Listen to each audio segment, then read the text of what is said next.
नमस्कार। आज मैं आपके सामने हमारी आम भाषा में एक ऐसी चर्चा लेकर आई हूँ जो आपने शायद टीवी में देखी होगी। हम सब, पूरा देश कर रहा है, बहुत से एक्सपर्ट्स इस पे अपना ओपिनियन दे रहे हैं।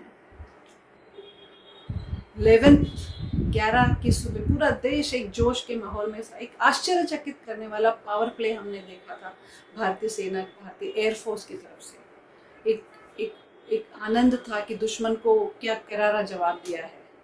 और उसी दिन 3-3:30 बजे एक ट्वीट आता है डोनाल्ड ट्रंप का कि मेरे कहने से दोनों पक्षों ने सीज फायर कर दिया। बहुत ही बचकाना ट्वीट था वो। पर मैं यहाँ ये कहना चाहूँगी कि वॉर तो ये था ही नहीं, कभी इंडिया ने इसे कभी वॉर कहा ही नहीं। हम वॉर में एंटर ही नहीं हुए, हमारी आर्मी तो डिप्लॉय भी नहीं हुई। तो सीज फायर कैसे? और सीज फायर एक ऐसी प्रक्रिया होती है जो एक प्रोसीजर है, एक एक एक बहुत सटीक सा प्रोसीजर है, जहाँ दोनों लड़ने वाले पक्ष आमने सामने बैठते हैं, अपनी अपनी शर्तें रखते हैं, कौन किस बात को मानेगा, आगे जाके फ्यूचर में कौन नहीं मानेगा, क्या क्या सावधानियां होंगी, क्या क्या शर्तें होंगी, ये सब पेपर पे लिखा जाता है और दोनों की साइन होती है। उसे सीज फायर कहते हैं। कोई तीसरा मुल्क बीच में ट्वीट करके कह दे कि सीज फायर हो गया तो वो सीज फायर नहीं होता। लेकिन हमारे देश ने भी फिर हमें ये संदेश दिया कि इस ऑपरेशन को, जो एक ऑपरेशन चल रहा था, उसको रोका गया है, उसका पॉज बटन दबाया गया है। अब इसके बहुत से कारण हम चर्चा कर रहे हैं। मेरी ओर से जो मैंने एक्सपर्ट्स को सुना है और मेरा अपना एक्सपीरियंस मैं यहाँ शेयर करना चाहती हूँ। जो 3 से 4 बातें हुई, वो एक बहुत बड़ा कारण हो सकता है इस ऑपरेशन को अचानक से रोकने का। आप अगर याद करेंगे तो सैटरडे को शाम को पाकिस्तान की ओर से स्टेटमेंट्स आ रही थी कि अब हम ये युद्ध रोक नहीं सकते, अब एस्केलेशन होगा, इंडिया ने जो हम पे अटैक किया है उसके बाद वॉर हम रोक नहीं सकते।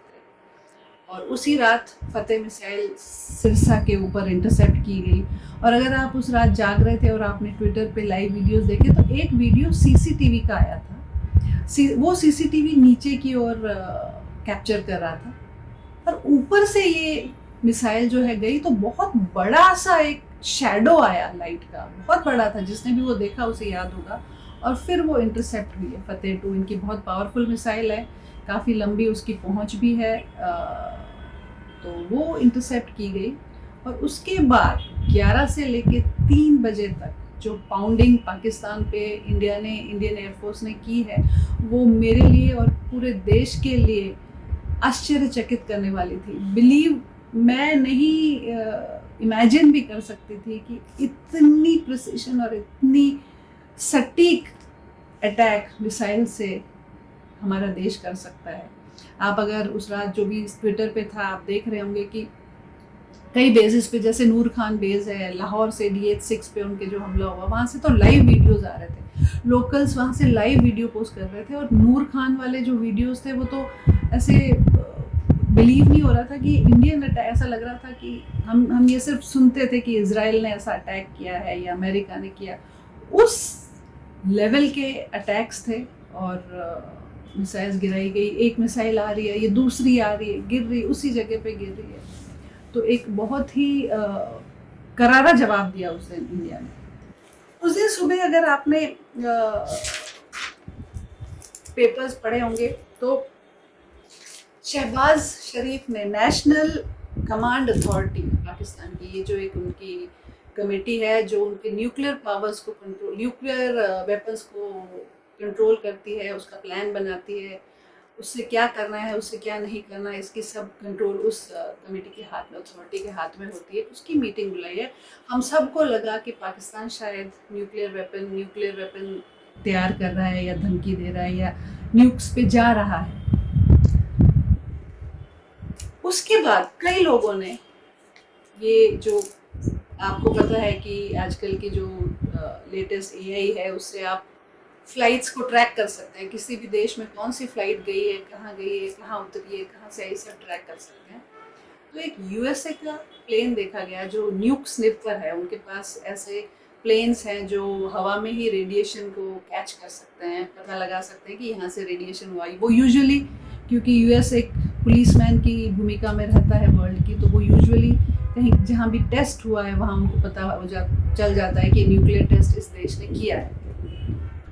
तो उस प्लेन को भी इस्लामाबाद में लैंड होते हुए देखा। अब हम अगर वापस आए, जो 11 से 3 बजे की जो अटैक हुई है उस पर कई एक्सपर्ट्स ने अपने ओपिनियन दिए, लेकिन मैं यहाँ पे आपको शेयर करूँगी मेजर जनरल राजीव नारायणन ने एक चैनल पे, आदि अचिंत की चैनल है, उस पर जो विश्लेषण दिया।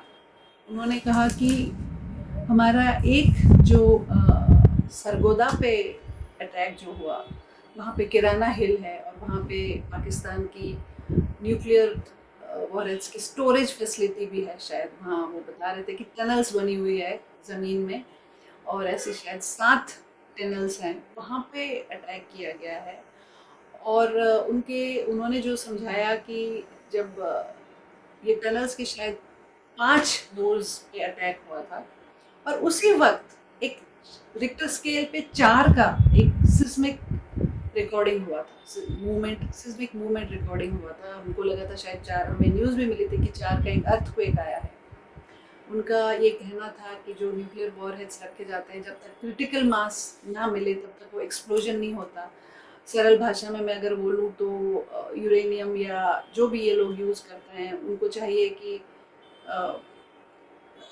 किलो या 10-12 किलो जो भी उतना हो तभी वो ब्लास्ट करता है। तो वो छोटी छोटी मात्रा में अलग अलग उसे रखते हैं ताकि वो ब्लास्ट ना हो, लेकिन हीट जनरेट होती है जिस तरह से। अगर वो अलग से ही वो शुरू हो गया, रेडियो एक्टिव किरण फेंकना शुरू हो गया, तो उसे ये लोग रेडियो एक्टिव कुक ऑफ कहते हैं। वो एमिट करना शुरू कर देता है रेडियो एक्टिव वेव्स, और वो बहुत खतरनाक होती है।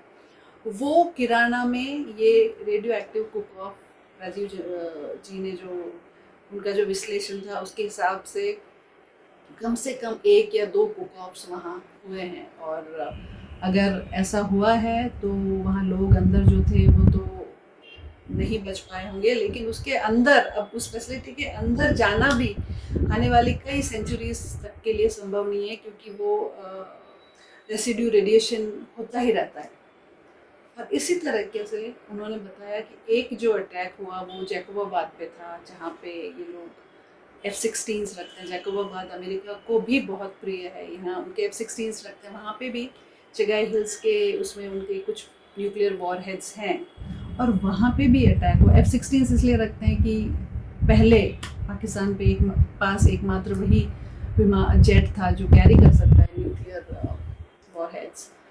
वहाँ पे भी अटैक हुआ, और मेजर जनरल का ये मानना था, कहना था कि उस वक्त जो सिस्मिक एक्टिविटी नोट हुई रिक्टर स्केल पे वो 5.7 की थी। तो वो कुछ ज़्यादा बोले नहीं, लेकिन अगर आप कंपेयर करें तो जहाँ वो 1 या 2 कुक ऑफ्स की बात कर रहे थे, वहाँ 4 का सिस्मिक एक्टिविटी रिकॉर्ड हुई थी। तो 5.6 में कितने कुक ऑफ्स हो सकते हैं, ये हम अंदाज़ा लगा सकते हैं। मेजर जनरल कल आज जो वो एक चैनल पे आए, तब उन्हें फिर से ये बात पूछी गई राजीव जी से, तो उन्होंने कहा कि मुझे मना किया गया है कि ये चर्चा मैं आगे ना करूं। तो ये और भी सस्पिशन हमारा बढ़ा देता है। उन्होंने कहा कि क्योंकि ऐसा मुझे कहा गया है तो मैं नहीं करूँगा। और आप समझ जाइए कि जो प्रेस कॉन्फ्रेंस में जिस तरह का हाव भाव चेहरे पे हमारे DGMOs के थे, उससे आप अंदाज़ा लगाइए। तो ये अंदाज़ा हम बखूबी लगा सकते हैं। और ये जो प्लेन आया US का न्यूक्लियर रेडिएशन का, वो भी उसी दिन वहाँ पहुँचा। और एक इजिप्ट से भी प्लेन आया, और लोग बता रहे हैं, एक्सपर्ट्स बता रहे हैं कि इजिप्ट की नाइल नदी में बोरॉन बहुत मात्रा में मिलता है, और बोरॉन इन रेडिएशंस को कंट्रोल करता है, एब्जॉर्ब कर लेता है।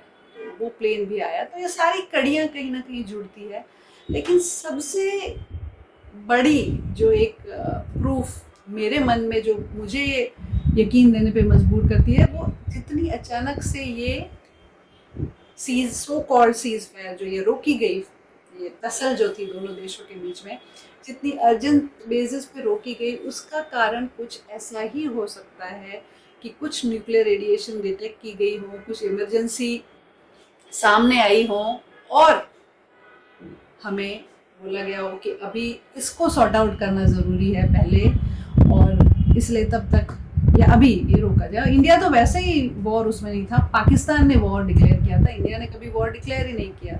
हम तो चाहते ही ये थे कि हमारा जो काम है, हमने टेररिस्ट को मार दिया है, आप अगर रोक दोगे तो हम इसे आगे नहीं बढ़ाना चाहते। और ये सीज फायर हुआ जिससे हम इतने आक्रोश में आ गए।